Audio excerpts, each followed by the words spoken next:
seeing everything from a stud's perspective. Super, super happy today to have the creator of Choiices, the series, a YouTube show, creator with us here today. So thanks for coming. Hey, thanks for having me. How are you doing? I'm great. Okay, good, good. So we're also on IG Live, so if you see us moving our head over and over and back and forth, it's because we're doing both at the same time. So, and also we had some technical difficulties earlier, so we're gonna be starting over a little bit. So, tell us about you, where you're from, how old you are. So, I'm originally from Virginia Beach, Virginia, but I grew up mostly in North Carolina. 31 years old, and I've been in Atlanta for about 3 years, and I'm a writer. Okay. Do you like Atlanta? Atlanta is growing on me. Okay. I'm not really a big fan. I used to live here like 4 or 5 years ago.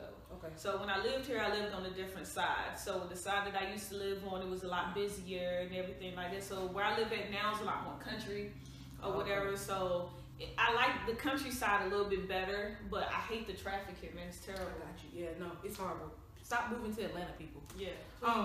All right, so cool. So let's just start out with the random just question. Okay. There's this guy, I can't remember the whole article, but his wife has Alzheimer's. Mm-hmm. He moved in the caretaker and is dating the caretaker, and they all live in the house together.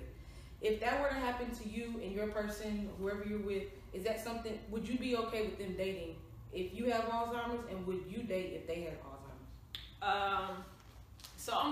For him, I would be fine with him going to explore and date other people because, I mean, at the end of the day, I'm not going to remember it, unfortunately, and it's not going to do anything but get worse.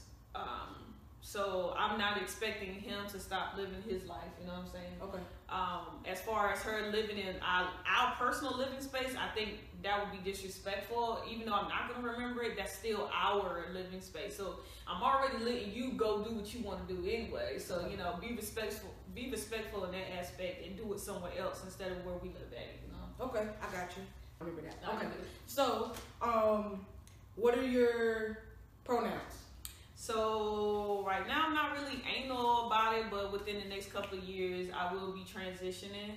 So I'll be FTM, female to male. Okay. What's your sexual orientation? We had this conversation. I know. I don't know. I like what I like. You like what you like. What do you like right now? Ladies right now, but it may be different 2 months from now. Yeah, no, me personally, I don't see myself dating no guys. Even if I am a trans man, I definitely, I feel like gay guys are cute, but I'm not sexually attracted to dudes at all. What about a trans woman? Nah. Dang, why? I mean, you know. What if they're completely, okay, this is no shade to anybody. I know everybody has their different pathways, but what if they're, I don't want to say a complete trans person. What if they had both top and bottom surgery? What if they had both top and bottom surgery? Yeah, nah. Still no. Okay, so really you're attracted to women? Yeah. Okay. I mean, like, you know what I'm saying? If I see a nice looking dude, I'm gonna say, dang, he's cute. Right. But sexually, I wouldn't put myself in this situation where I would get sexually involved with a guy. Okay, I can understand that. Unless I'm the top. The very top. The absolute top. I understand that. That's it. Not all holes in it. Yeah. Anyways. Okay, so cool. Are you single? I'm single, but I'm not single. You know what I'm saying? She's in a situation. I mean, okay. We're working some things out right now. Okay. And are you all poly or open? Nah. In a relationship? Okay. Nah. Cool. So it's a situationship between two people that y'all gotta understand it. Yeah. All right. Cool. We were together for, that's my best friend, you know. Okay. We were together for 2.5 years. Oh, y'all little babies. Yeah. That's a lot. I'm sure compared to you. In the lesbian community though, that's a long time. Yeah, that's a long time. Don't compare it to me. I'm with my high school sweetheart. Yeah. Oh, I don't count. Okay. That's beautiful. Yeah, I trapped her in high school and she can't go nowhere. That's beautiful. And we've been married for 4 years. Wow. Yeah. So we're definitely a special group, and it took a whole different pathway to get there. I wish I would have met her in high school. Man, everything works when it's supposed to work though. For real. You might not have been ready, you know, would have ruined it. That's true. I know I almost ruined mine, but that's a conversation for another time. So your background is a creator. Mm-hmm. So, but I know we talked a little bit earlier about how you went to school for psychology, then you went into photography, which really shows because the show is really, really, really good. The cinematography in it is absolutely great. Not to shade anybody else's show, but just in general, we all have to improve on how we film and the angles and how the lighting, everything. Even I'm gonna learn that. So definitely great on that. Do a really good job on that. So tell us about your writing process. How did you come up with the show? So a lot of Choices is based off of real life experience. Season 1 was more so. Okay. I started off writing at a young age. I used to write notes and stuff. Like, my friends used to get me to write poems and shit like that for their boos and stuff on the back of the school bus. And I used to do spoken word as well. I was a poet, and I kind of backed off of doing poetry. And I went through one of the stories. I went through a bad time where I was dating somebody that I fell in love with or whatever, and I ended up writing a poem about her. And it seemed after I wrote that poem about her, I just kind of backed off of spoken word all the way together. I didn't write another poem after that. So I was like, you know what, I want to just stop. So I got into writing my stories and whatever. Season 2 is not only one that's basically somewhat following the path. Is Korean Simone. Everybody else's is just mentally what I'm writing. I'm free writing off of that and everything. Okay. So yeah. And I know we spoke earlier. You said that you had auditions for season 2. I didn't. So will you have future auditions? Or is it you don't know yet? No. I am. If there is a season 3. You mean when? We want a season 3 for sure. We want a season 3. Yeah. If there's a season 3, all right, there will definitely be auditions. I'm not looking to cast. I wouldn't cast a lot of people though. Right. I have a huge crowd cast now. My cast for season 1 was pretty big, and this season is definitely big. It's a lot bigger than season 1. Okay. So I'm looking to downsize if I did a season 3. Okay. It'd be definitely smaller. Is it just better to manage, or is that just, it is. Is that just where your creative mind is just going? Yeah, it's a lot easier to manage, but at the same time, it's also like, certain people's storylines you can only stretch for so far. That's true. Till people get tired. It's like, how many times do you want to, see this person or that person? That's a good point. Very good point. Okay, so let's talk about some of the specifics in the season. If you haven't watched it, pause this and go and watch it, so then you can know what is going on, because it's going to be a whole bunch of spoilers. So question about how did you came up? So you said they came from real life experience. So I'm assuming that you have friends or somebody who is stud for stud. I used to be stud for stud. You used to be stud for yes. stud. So tell us about that experience and why are not stud for stud anymore. Well, I started when, of course, back in the day when you first coming into who you are, a lot of us started off as masculine, dressing masculine and stuff like that. And that's how I started off playing basketball and messing around with the girls on the basketball team. It was easier. Yeah. You know what I'm saying? And I just, at that time, I was just attracted to it. I like women in general, so it didn't really matter to me what they had on. I dated, I could say probably about 4 or 5 studs or whatever in my time frame before I met the girl of my current, Miss Ambrosia. I was actually seeing a stud. Okay. So yeah, it's just I don't really get into the whole labels and stuff like that. You know what I'm saying? I like women. When you like women, I like women. So we all take off our clothes. We all look the same. Exactly. Some of us look worse actually. Okay, so cool. So is there a difference in dating studs and dating femmes? Oh yeah. What's to the me, difference? yes. I feel like femmes are. Well, it depends on what type of femme you're with.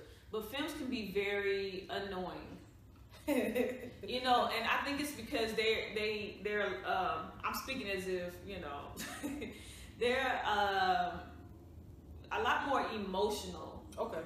I feel when the experiences that I've had with studs, I guess it's because we try to have some studs anyway, not everyone, but we try to have this mentality of a man. Yeah, okay. A dominant person. So, so you're not as open and stuff. Yeah, you're not as emotional and complaining and stuff like that. It's like it's easier to relate to, you know what I'm saying? With films, it's like, oh my God, man. It's like a different species. Yes, it's a lot of nagging. My wife is a femme. It's definitely different. It's different. So when you're dating a stud, is it like dating a homeboy? Is it like that or no? Well, for me, it was. Okay. You know, because I mean, like, we can share it if I wanted, so I can go in her closet and put on her clothes. You know what I'm saying? I would hate that. I mean, I've never done that, but I could if I wanted to. It's like, you know, we could chill and kick it. I'm sure, like, I've never, the few ones that I've dated, I've never had a bad experience. Okay. Except for I dated one stud in high school and she played me for a fool. She ended up dating my ex-girlfriend who was also a stud. That's some lesbian shit. Right, some typical high school lesbian shit. Yeah, that's some lesbian shit. Yeah, but where everybody fucking everybody. Right. And everybody looking special. Right. Okay. So other than that, no, I didn't have any, you know. Any bad. Did you have bad experiences going out in public? I did. Only because people aren't as accepting to stuff for stud as they are stuff for film. You know what I'm saying? Yeah. Of course, we got the looks. Of course, we got questions and stuff like that. It was more so the looks that we got. And at the time, I was more concerned with what people would think. Yeah. You know what I'm saying? It's like it's bad enough that y'all looking at me crazy because I'm a lesbian or whatever. And then on top of that, you see me holding hands with another stud. You know, don't get it. Nah, they don't get it. So unfortunately, we try to be heteronormative. Right. We just try to fit in. So what looks better is that, you know, it's more masculine, it's more feminine going together. I personally don't care. You do you. Right. I'm not attracted to studs, but I mean, I can easily say like, oh man, you look nice. Right. I'm attracted to films, but I can understand why somebody would be attracted to studs. Yeah. Why do you think? Now, I'm not attracted to the really butch studs. You like it softer. I like you said, yeah, somewhat of the softer. More like a stem? Nah. Not that far. Okay, so she can still, you know what I'm saying, wear the fitted and stuff, but not the ones who be like, yo, you know, acting like they a dude. You know what I'm saying? Like the real ones. A thug. Yeah, I guess so. Yeah, like I ain't attracted to. They be real. You know what I'm saying? I got you. Yeah, them weren't the ones that I was interested in. I used to date the ones who still knew who they were. You want the ones that were women. They wanted to be women. Yeah, they did womanly things, but just had like a masculine. Right. Okay, I got you. So talking about the stuff you stud, because honestly, it's taboo amongst studs, amongst everybody in the community. And so it's good that we talk about it. So tell me, how do I phrase this question? Did that affect you all's relationship? The outside pressure, did that affect your intimate relationship? Not intimate, but like, did that affect y'all's dating relationship at all? It did. Well, not really. For me, it did because, like I said, I was more the one who's concerned about people. Okay. Looking and stuff like that. Or like, did you feel like you had to come out again? Kind of like you came out as a lesbian, you had to come out again? Yeah, that's why I did Brie and DJ the way I did. Okay. Because it is like another coming out. So it was a while before I started, you know, once being stuff, like I said, at one point, stuff for stud, it was like, it was looked at crazy, but people didn't really know a lot about it. Okay. You know what I'm saying? Yeah. It's kind of like within the last couple of years or so, it's kind of going mainstream. Yeah, you've seen it a lot more. Right. About it, yeah. So it wasn't until later when I got comfortable with not caring about who I dated or whatever, is when I started telling people like, yeah, I dated studs, you know, whatever. But back then it was just kind of like, okay, I'm holding hands with this girl who's dresses like me, so why is everybody looking like she's a girl? Yeah. You know, but it played the effect. And when I finally came into who, you know, myself about, I like masculine women too. You got comfortable. Yeah, and I stopped caring. I think I got more aggressive. Okay. Because you gotta be. You gotta have that. You gotta be on guard. Yeah, you gotta have tough skin because nowadays people will fight you. Yeah, no, you're right. We just had that. So we just had that attack on the Empire Star. So it's definitely a threat. Being lesbian, being black in America is a threat. Being lesbian and just being anything that's not in the norm per se. So I definitely can understand that. Like so, I just picked up the whole bowl and just started hey man, that's good. I ain't had no thing in there. I do. This is basically like my man cave. We're gonna treat this like my man cave. And in my man cave, we grab things by our hands. So it's all good. Okay, so when did you come out as a lesbian in general? I came out. I don't even know the exact year. Oh, but I was like 17. 17. Okay. I think. Yeah. How'd your family take it? Oh, my mom was in denial about it. So here's the crazy thing about my coming out story was I was forced to come out. Okay. If that makes sense. No, I understand. My the girl was a stud. At the time that I was seeing, she actually ended up in my aunt's group home. So in my aunt's group home, she was telling, we went to school together, so she was telling my aunt, like, my aunt was saying, yeah, my niece goes to that school, that high school. So she's like, oh, yeah, what's your niece's name? She told her, and she was like, oh, yeah, I know Naidja, I used to go with her. Oh. Right. Got you, okay. So my aunt's like, wait, what? And next thing I know, she's telling, it got out to other family members, and it was rumors going through my family about me being a gay, and of course I, was denying it. Every time it was so uncomfortable. Every time I would go to like family functions, they will always somehow the conversation about, oh, I heard you was gay and stuff will always come up. Yeah. So eventually I got to the point where I just told my mom, I was like, look, Mom, I've been feeling like I'm attracted to the same sex. And my mom, I don't know, she kind of, I don't know if it's because she was half asleep or what, but she was kind of like, yeah, it's okay for, you to have the attractions like that or whatever. But then once I started, I felt free. Right. I was like, yes, I'm out now, But once I started dressing more masculine and not being apologetic about it, she ain't like that. Yeah, she started questioning me, and I'm like, you just told me it was okay, so I had to come out again to her at 20. I came out again at like 21, I think. Okay. I came out and just said it or whatever, and then after that, she ain't had no. Okay. No, she's not okay. My sister just came out. Oh, okay. Like 2-3 Is years your ago. sister stud? Yes. Okay.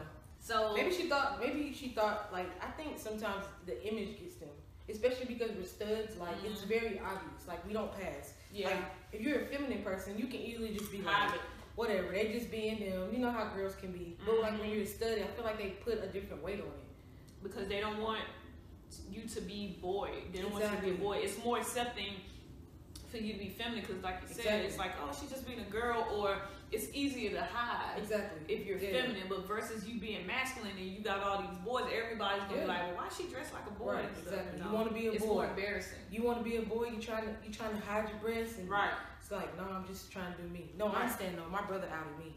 Really? Yeah, I was on the phone with my girlfriend and he went and told my mom. But then she didn't really know. It's confusing. I came out to my mom like 3 separate times. Last time I came out was when I actually married my wife. And I was like, I married her. And she was like, all right, bye. I mean, she's better now, but like, how old are you? I'm 28. Oh, okay. Yeah. But I was outed at 15. Wow. But then I guess she thought I changed. But I never dated a guy or nothing.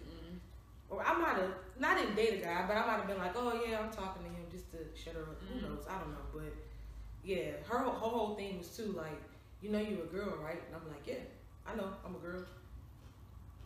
But so what if I wanted to be a guy? Right. That's not the case here, but I'm just saying.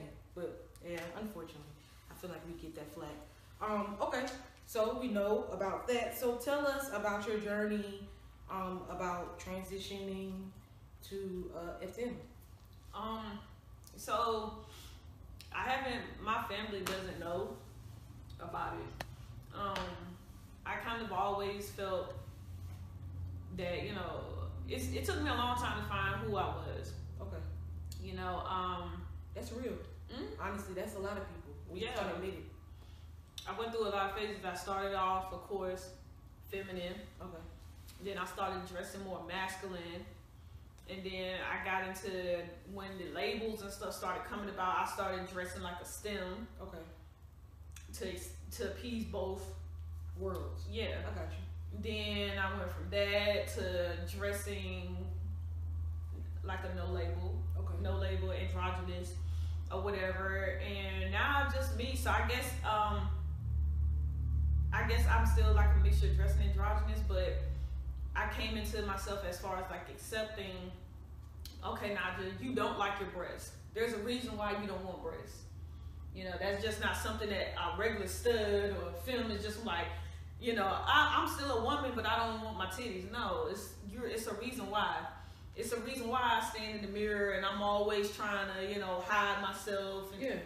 It's a reason why I don't want to be touched in certain places because I feel too feminine. Okay. You know what I'm saying? It's a reason why I wanted to imagine myself with facial hair and shit like, you know. So I started coming into myself or whatever, and I just started accepting that maybe I was trans. Okay. You know, I never really fit in, to me anyway. I never really fit in with the girls. I didn't do things that regular girls did. Okay. I was influenced once I got a little older. I started getting influenced to do things because I wanted to be accepted. I wanted to fit in with them. Yeah. Or whatever the girls I was running with. But yeah, so. But I'm not officially, because I feel like that's a conversation that I want to have, but I wanted to make sure that I'm mentally prepared. Yeah, it's a lot. It's a lot. Yeah, definitely, especially when you get on T, and then you have to deal with the hormone changes from the testosterone, and then you have to deal with anything else that's going on around you. Right. And if you're not in a good mental capacity, I don't think that's something that, you know, you should just jump right into. Right. You want to make sure you're making the right decision and making sure that you're able to handle everything that has to come with it. So I'm waiting. I'm thinking about starting slow, easing my way into it. So I'm going to the first step is going to buy me a binder. Okay. Or whatever, buy me a binder first. But I'm slowly going to ease into it. I'm looking at within the next 2 to 3 years to start going to get checked for the testosterone levels and stuff to see. So I can start doing that. And then I have a conversation with my folks and everything. You know. I mean, that's fair. Okay. So what are you doing now to prepare? Like you talking with a counselor? I know a lot of times in order for like T and like surgery, you have to, but like I know you say you're trying to mentally. So what are you doing? What does that look like for you mentally preparing? Right now, no, because I'm just now opening up about it. I see. Okay. It's very like I really, like I said, this is the second time I've spoken openly. Bro, it's very brave of you to talk about it when it's still very new. Oh yeah. So a few people close to me, well, outside of everybody now, a few people close to me know, whatever. So, you know, I speak to them about it right now, but I don't really talk too much about it because I haven't started the process. Yeah. And I don't want... you don't know what it looks like for you. Right. I got you. So I'm just taking it one day at a time. All right, I think that's fair. Yeah. But you know what though? What we do have in common. I don't like my breasts either. Really? But it's because my shirts don't lay right. Mm-hmm. And then like, so my girl was straight first when we was in high school. Now she's, I guess, bisexual. I don't really know what she is. But now she's like a breast woman. And I don't like it. And I think it is because it makes me feel feminine.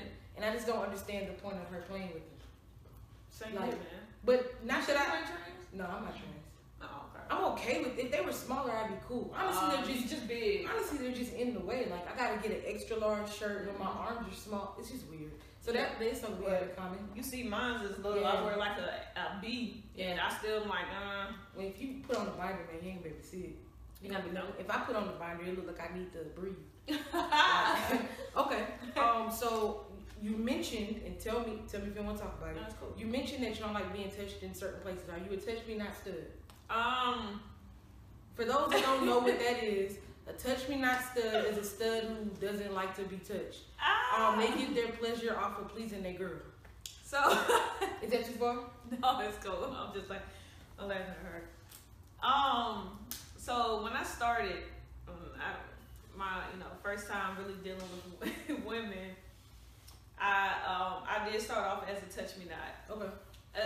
It wasn't until to be honest, it wasn't until my fiance, my old fiance, to where I finally allowed a female to, touch me and stuff like that in those ways or whatever. She was the first. And then after that, it started opening me up more to doing it now. No, not really. So you're maybe. Yeah. You're not a complete sectioning out, but like you lean more that way. Right. Okay. And you think that is because of like body, what is it, dysphoria? Is that what it's called? When you're not phobia of your body. Like what you see, like you're trans, so what you see doesn't match. So when you see that, it like freaks you out. So like you don't want other people to see it because that's not how you see it. No, I don't think it's that. I think it's called body dysmorphia. I'm just not aroused. Like me, like I like you said, I would get off more on pleasing. You know what I'm saying? Like, the few times that I've, whatever with my partner, I have allowed her to do certain things, but it's just like, I don't know. It's a disconnection. I don't think it's just that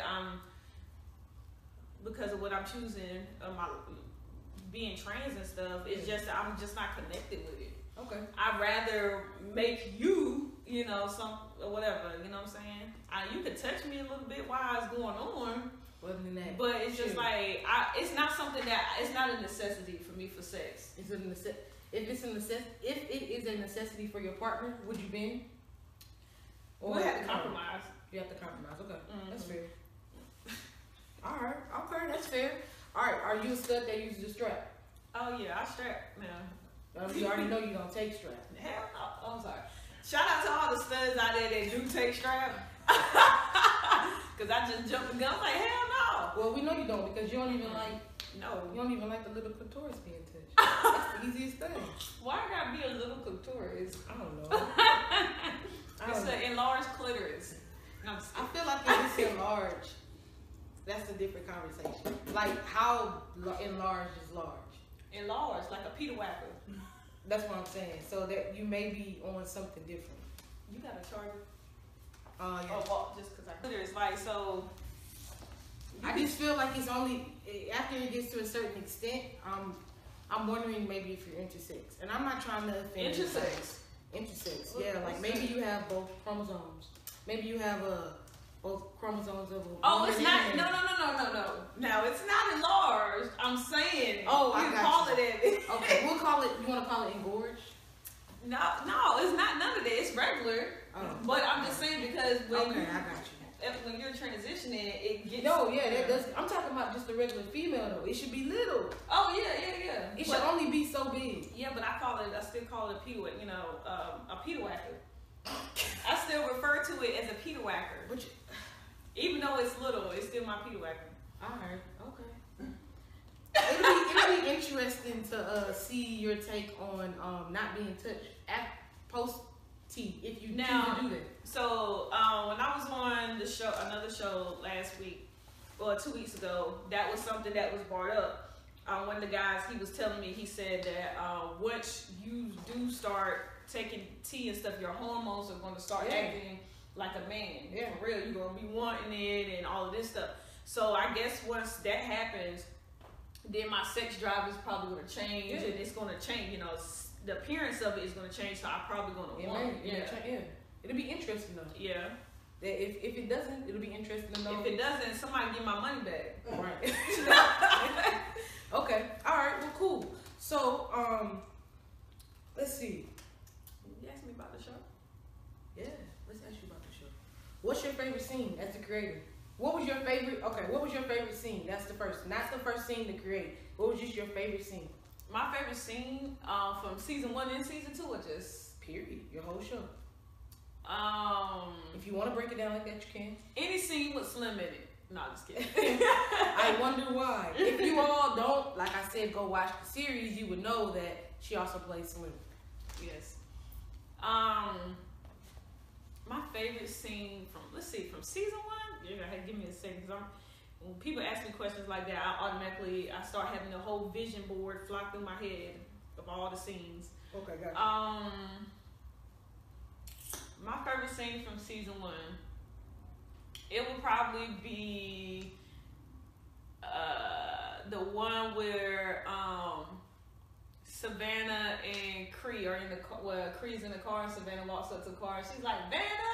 Oh, no, she's like, Cree!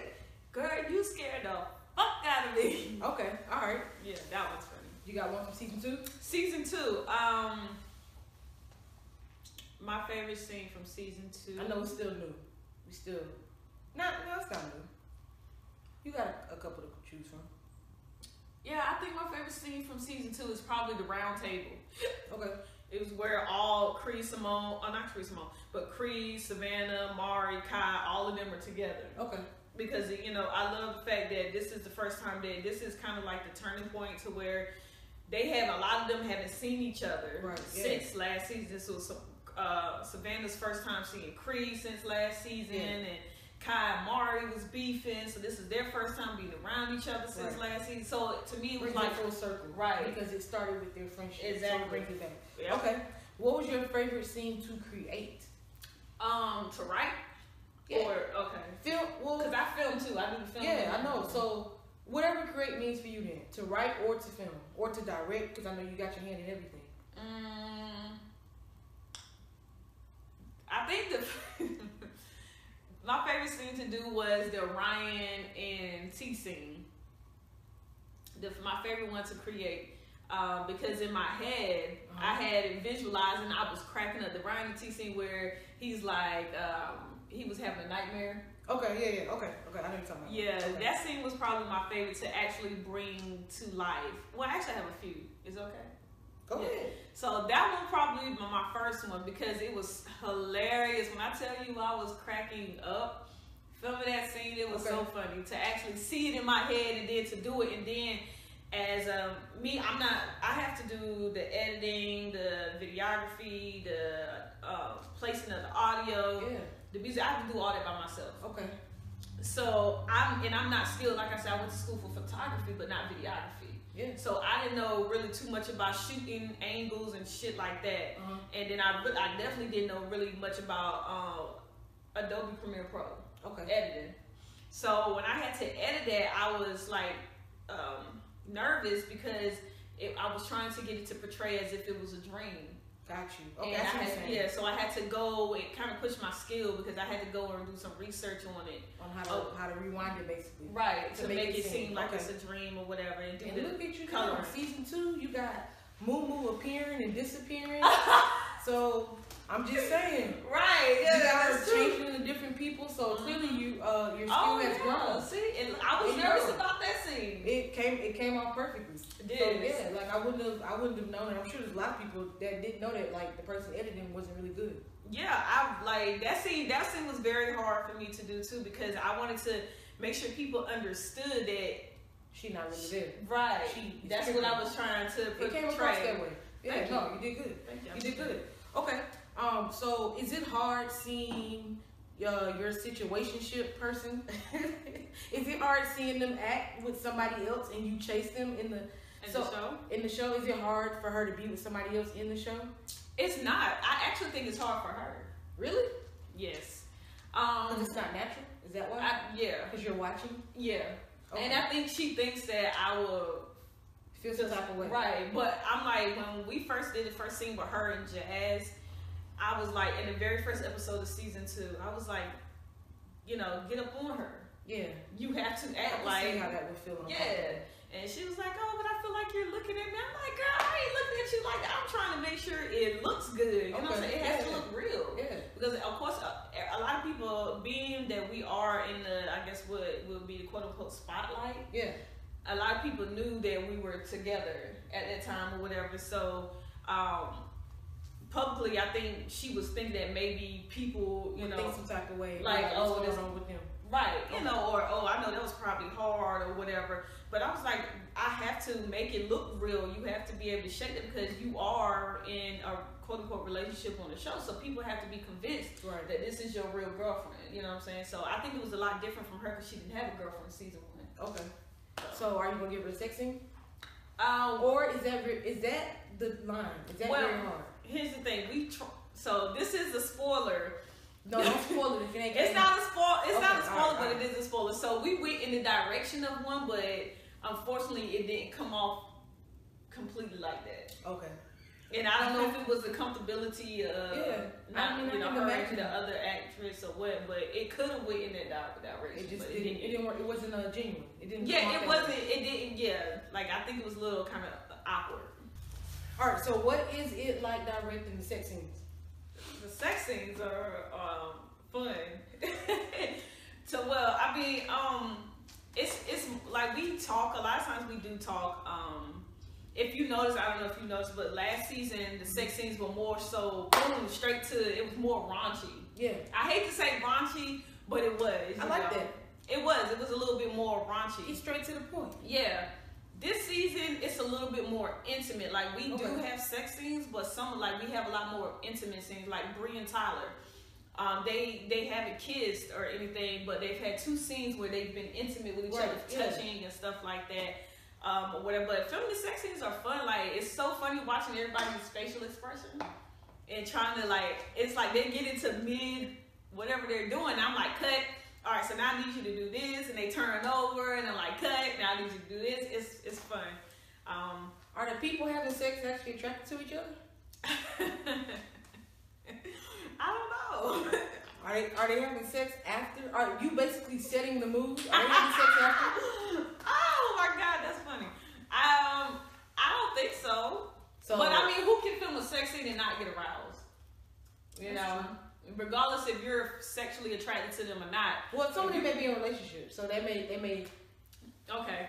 Regardless if you're sexually attracted to them or not. I don't know. But you're dropping tea right now, bro. You're dropping tea. I think we got our answer. I'm just saying. So basically, you just not gonna say nothing. I don't. It's a possibility, maybe. Afterwards, what happens after the cameras go off? I don't. Most of the time they go off. Like, okay, cool. You have no idea if they go off together. Now I try to stay out of people's business. Okay, all right. That's stay in my own business. That's fair. But basically, but it does get hot and steamy. I bet. You got somebody humping on you, dry humping on you, I bet. Okay. All right. So another question. Do you see yourself expanding anybody, like the smaller roles, like Ryan's best friend? Do you see you expanding their story, or any of the other smaller roles? Like, I think when we first started, Savannah had a friend, and I can't remember their name, but like it was just like season 1. She didn't have a friend. It wasn't a friend? Just me. It was you? I was the only one that was chasing her. I thought she had a stud friend. Bree. She's Bree? Mm-hmm. My bad, then. Okay, well, do you, just any of the smaller roles, do you see it expanding in any, or you can't say that yet? I can't really speak, about that, because I don't know for sure where we're going with this show. All right. So, how long does it take to write, film, edit? About how long does it take, and then to get it to YouTube? Okay, so I'm gonna be honest. For my script, mentally, I'm the type of writer where I have to have a little break. So it took me a while to write my script. I say my first season I did episode per episode. Okay. So you guys got episodes. So my cast got episodes 1, 2, and I think 3, and then I had to write 4, 5, and 6 in the process. Okay, I got or you. Whatever, and then 7. That's a quick turnaround. It is, but it came like every other week. Right. Wow. So that means you was getting in the way. I was typing. Wow. I had to, because at the same time of me having to write these episodes in between the dead weeks. Yeah. I had to also film in these dead weeks. And edit. Exactly. You have a fast turnaround for it to be all yourself. Yeah. All right. And this season, it started off like that. The cast got episodes 1 through 4. Uh-huh. And the good thing about that, they got episodes 1 through 4 back in like May. And the good thing about that is we had filmed everything. We filmed episodes 1 through 4 in like a week. Okay. And then when it came down to 5, 6, and 7, I waited and I gave that to them maybe a couple of months ago. But see, I have a lot of cast members that live out of town too. Okay. So this season was a lot harder to film. Last season I didn't have anybody living out of state. I see. This season I have like 5 people. Oh wow. Okay. Yeah. So I have to. If they don't have an episode, they can't come into town, or they have to come in town like every so often, and I have to try to film as much as possible with them. That's rough. Yes. And I know a lot of people, it was an accident, there was a delay. Yes. Everybody's healthy now. Yeah. Everybody's slowly getting back to to themselves for the most part. Okay. And you see, we've lost 2 people that I had to replace. Okay. In the process, you know, or whatever. So it's a lot. So it takes a lengthy amount of a time to write, to film, then to edit. You know, because everybody has like different schedules. Yeah. And you got your people from out of town. It's a lot. Okay. I mean, I think you have a really great turnaround. So I think it's really, really awesome. Thank you. Do you have any final thoughts that you want to say about the show? Let us know what we can expect from you as a creator as well as from the show's aspect. What do you want to know about the next episode? If you got a question you want to know about the why you look at me like that? Does Savannah find out that Bree is on crack? And does she beat her girl's ass? So, that she beats Tyler ass. You gonna give us an exclusive? This is what I'm gonna tell you. Y'all Savannah an exclusive. Savannah does end up beating somebody's ass. Okay. But that's all I'm gonna tell you. Alright, that's fair. Does all her shit catch back up with her? Creed. So you want the season finale or the next episode? I don't know what's coming next episode because everything is but so that's different. not Creed stuff. Creed it's gonna be later. Creed shit does catches up to her as far as, but she hasn't really done anything bad. So you're talking about Ryan and the Creed. Do they finally get what they been trying to do all season? Yes. And unfortunately, it doesn't end too well for somebody. Yo, bro, y'all gotta tune in for that. That's an exclusive. Okay. My last question, because I don't want to have too many, because I know. Oh no, you're fine. I know you got a time frame on your show. Oh man, I'm like, do DJ and Bree get back together? Cause this is the first time that I've been like exposed and actually fell in love with like a stuff and stuff relationship. I guess I wasn't exposed with it, but I actually really like them together. I think they go well together. And it's not weird for me to feel that way, to be rooting for them. Where I feel like maybe before this show, I was kind of like, it's kind of weird. It's not weird, I just don't understand it. I won't say it's weird, I just didn't understand it. Getting to see their relationship, they basically just in a relationship, and I'm like, yo, they go together really well. Like, I'm actually rooting for them. Okay, so let me ask you this since we're speaking about that real quick. Are you team Bree and DJ, or DJ and Naki, or Bree and Tyler? D and Bree J. DJ and Bree? My bad. Bree and DJ, okay? So you team DJ and Bree. Yeah, the other one, unfortunately, I feel like she's stringing her along. And like I think she's starting, that last episode, she's starting to realize that maybe this isn't going to last and you're still in love with her. DJ hasn't. Bree has lost her mind. Not her fault, but she on crack. And I feel like the only person who can pull her back to who she is and who she was is DJ. I felt like sometimes like that connection of like that was her first stud. That it's almost like her first love. They didn't get to finish it properly. It just was like kind of like you fucked up. Bye. Like it was like not no real adult conversation. It was like real elementary. So I really feel like they could work. Like there's not really a reason that it didn't work. You know what I'm saying? So here's okay. Do we have time to talk about it? Hey, I'm on your schedule. Okay, so here's my thing. A lot of people are quick to say they're not Team DJ and Nike, but you have to think about it. When Nike came out and said why her DJ didn't work, right. First of all, last season we only saw her that one time in the season finale. Right.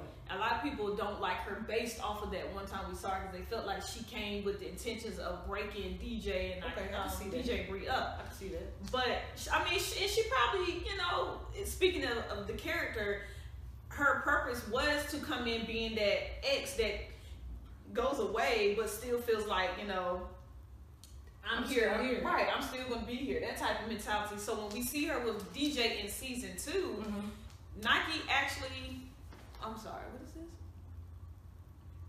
Nike actually really genuinely cares. Her character actually cares about DJ this season. Right. So it's a lot of people don't like her because of what they feel like she's about, but really she actually cares about DJ, and I don't think personally she deserves the hate that she gets. Yes. I don't hate her. I think she's a great, I really like, and this is just not because I wrote her character, but I really like the character of Nike because I feel like she's the only one that's genuinely genuine. And then she's dealing with the fact that she's dating somebody. We all should be able to relate to somebody who's you're dating somebody else to kind of, in a way, help you get over right. the next person Right. and trying to act like you're in love. Yeah. With this person, when you're really, you really still have feelings for your ex. So it's like she has to deal with all of that on top of trying to be happy. No, but you're still DJ Brie. I don't not like her. In fact, the last season helped me understand that they actually broke up not on bad terms. Right. It was just a situation. Mm-hmm. But it just seems like the fact that she knows that something is up and she's upset about it just lets me know that it's probably there. Because most of the time, whatever you suspect is probably your gut. It's probably right. So DJ probably really is not over Brie. Mm-hmm. She's trying her hardest, but the person who knows you best, which is her, she sees it, she feels it, and she's trying to cover it up. So that's why I'm honestly just kind of like, sometimes you gotta leave the past in the past. Right. And I don't feel like DJ and Brie should leave their relationship in the past. But I'm not against her. I definitely love her. I love her character. Yes, when it comes to people, no. So I can't tell you if Brie and DJ get that together. I can't tell you that's that. Fair. But that's fair. I have a question for you. What's up? Who is your favorite? I ask everybody this. Who is your favorite couple on the show and why? Or do you have a favorite? Or a favorite person, favorite couple? Doesn't even matter. So low key, my favorite couple used to be DJ and Brie. Oh, okay. I thought you were about to say something else. Okay, go ahead. Now my favorite couple is Jazz and Savannah. Wow! Because it reminds me of my relationship with my wife. Like, we just chill. Like, I want you to meet my friends, you meet my friends. Like, it ain't no drama. Like, I cooked for you, I did it. Like, it's no drama. It's just chill. For me, I relate to it because, like, they just vibe. Like, it's just easy. Yes. Like, their relationship seems easy. So, for me, I connect with that. All the other ones with the okay, if I was Creed, this is no shade to anybody else, but I would just invite a man with like a birth man, a man from birth, into the thing. Because marriage? Yeah, because I feel like FTM may be too much of a competition. Because we're working with the same thing. Right. So if you want a man, go get a man with a dick. You know what I'm saying? At least I can't compete with that. So if you leave me for that, then okay, cool. But the other one just felt, I could see why she would get jealous because like it was just too close to home. Like it's almost like we could compete with each other. Like you don't have nothing that I don't have, or you don't have nothing that I can't get. You know what I'm saying? So what about season 2 with their situation? Season 2, I honestly don't get. I'm just confused. Really? So let's talk. I'm not confused, but like, why? Like, they just created more drama. Simone went and got pregnant, didn't tell the girl. Then she had a miscarriage. Then they had sex after the miscarriage. And who had sex after a miscarriage? Because ain't they bleeding? But it's TV! Okay. I know. But I'm just saying. And then, like, I don't understand why Creed is, like, begging to come back when Simone had a whole damn relationship that seemed to be flourishing. It's not that. So, okay. Did she not? Was it not flourishing? We're going to back it up for you. Okay, back me up. Back me up. Check me. First off, I love the fact that you said Jasmine and Savannah because I think their relationship in the show, being a new relationship to the season, I think they're very underrated. They're being a couple or whatever. A lot of people have said that they like them or whatever, but a lot of people think something's up with Jazz. They feel like Jazz is too perfect. I can see that. Right. That's the top thing when it comes to Savannah and Jasmine. That's like, how you know they ain't got no perfect stud. Right. No perfect stud. It's all, Facts. Or whatever. But I love their dynamic because, like you said, they are the more chill couple on the show. They seem mature. The most mature, honestly. And they just kick it. Yeah, just chill. Doing hair, watching TV and shit like that.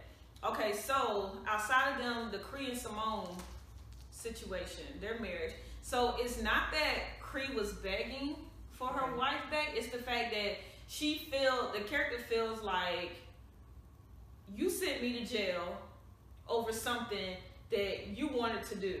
I agreed to doing, I was wrong for having the person jumped and all that. I get it. But the whole time I was locked up, you didn't communicate nothing with me. You didn't reach out to me. None that I called. You wouldn't answer my phone calls. And the whole time I'm gone, I get out, you're pregnant. And then on top of that, you're dating somebody else in my house. Right.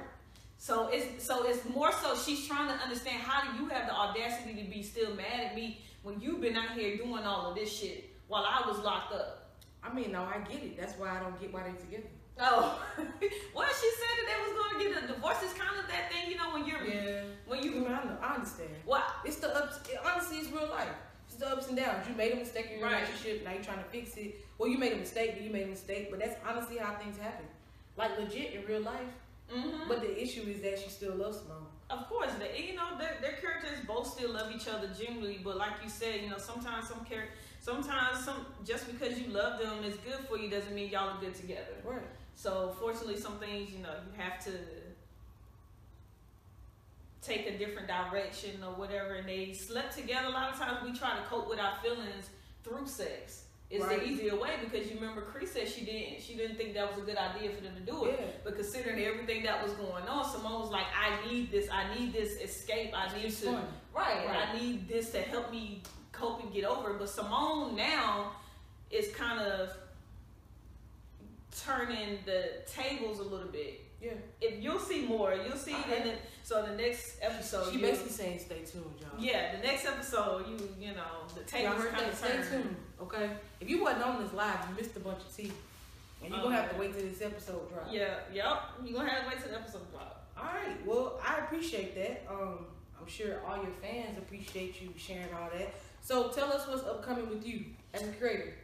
Okay, so what can we expect? Oh, you guys can expect a lot from me.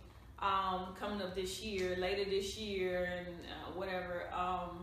So after Choices is finished, I will be dropping a short film, a couple of short films actually. One is called If Only. You'll get to see some familiar faces, and it'll be starring Christina Diamond, who plays Simone, Lola, who plays Tyler, and Sonya,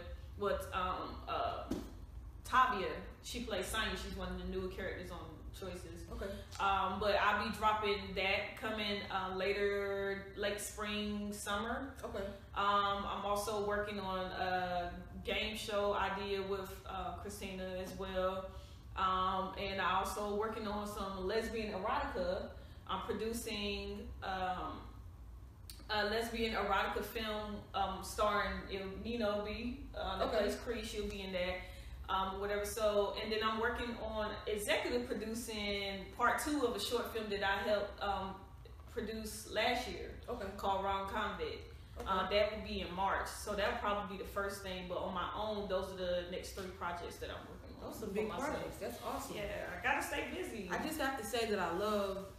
This show is about studs and from a stud's perspective. And I know you're transitioning to F to M, but when you originally wrote the show, you were a stud. And so I appreciate that perspective of you writing from a stud's point of view, but it's relatable. Right. And it just makes us, maybe not you. That's okay. It's okay.